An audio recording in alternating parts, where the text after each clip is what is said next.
every 4 years, millions of Americans vote, hoping to influence the country's future. But does each vote truly count the same way? Today, we're exploring one of the most debated aspects of U.S. elections, the Electoral College versus the popular vote. Should the United States move to a system where every vote counts equally, or does the Electoral College still have value? In this video, we'll cover the history of the Electoral College, how it works today, the pros and cons of each system, and what a shift to a popular vote system could mean. Let's get started. The Electoral College has been around since the founding of the United States. In 1787, the Founding Fathers had a big question: how to represent both the people and the states fairly. The country was a mix of highly populated and less populated areas. They worried that a popular vote could give a few large states too much control. As a compromise, they created the Electoral College. They thought it would balance influence between smaller and larger states, giving rural areas a voice and preventing major cities from overpowering the rest of the country. This balance was especially important in an era without modern communication and transportation, where people in rural areas could feel disconnected from political hubs. Fast forward to today, the Electoral College still operates, but the U.S. has changed dramatically. Most states use a winner-takes-all system. This means that the candidate who wins the majority of votes in a state receives all of that state's electoral votes. This creates a situation where candidates can lose the nationwide popular vote but still win the presidency if they secure enough electoral votes. This happened in both the 2000 and 2016 elections, where the popular vote winners, Al Gore and Hillary Clinton, did not become president. Instead, George W. Bush and Donald Trump won the Electoral College. This outcome has led many people to question whether the system truly reflects the will of the people. Then there are the swing states, places like Florida, Ohio, and Pennsylvania, where election results are close enough that either party could win. These states receive a disproportionate amount of attention during campaigns, while states that lean heavily Democratic or Republican are often ignored. The focus on swing states influences where candidates spend their time and resources, leading to a strategic approach to campaigning. What would it look like if the U.S. used a popular vote system? In a popular vote system, the candidate with the most votes nationwide wins, plain and simple.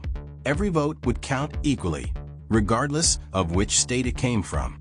This would mean that candidates would need to appeal to voters across the entire country, not just in swing states. Under a popular vote, we might see campaigns focusing on more populated areas since these regions have more voters. However, some argue that this could create a more inclusive and representative democracy, as every voter would feel like their voice truly mattered, no matter where they live. Now that we understand how each system works, let's explore the pros and cons of the Electoral College.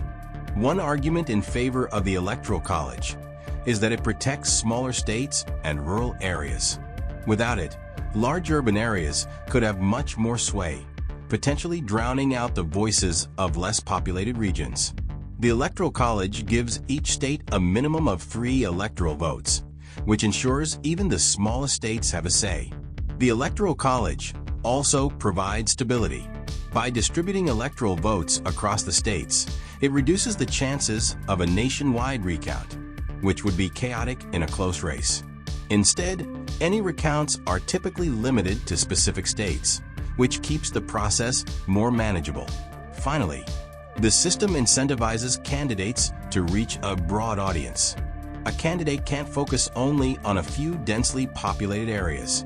They need to appeal to a range of states to secure electoral votes. But the Electoral College also has its downsides.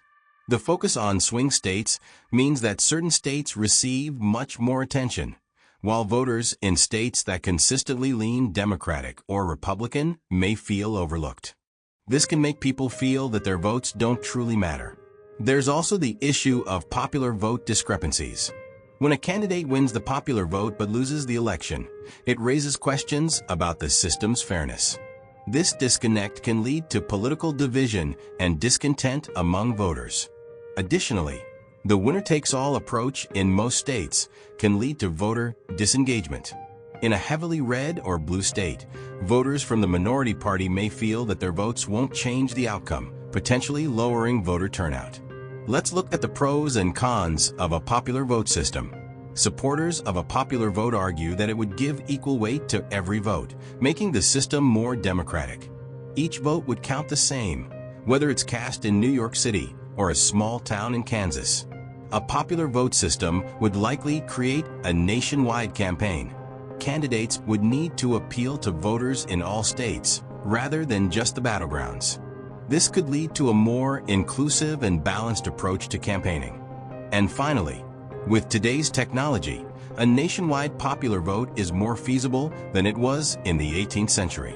Communications and vote counting systems have advanced dramatically, making it easier to manage a system that includes every American's vote equally. However, a popular vote system isn't without potential issues. Some fear that major cities and large states could dominate the election, overshadowing rural areas and smaller communities. This could lead to a different kind of imbalance. Additionally, candidates might focus heavily on populous regions, potentially overlooking specific regional issues. Rural areas or states with unique local concerns might not get the attention they need. So, what would it take to change the system? Abolishing the Electoral College would require a constitutional amendment, which is a long and challenging process. An amendment needs approval from 2/3 of Congress and 3/4 of the states, which is difficult in a divided nation.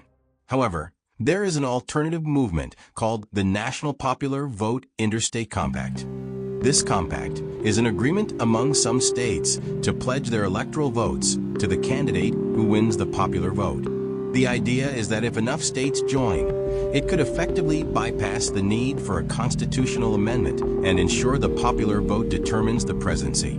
Public opinion on the Electoral College is shifting.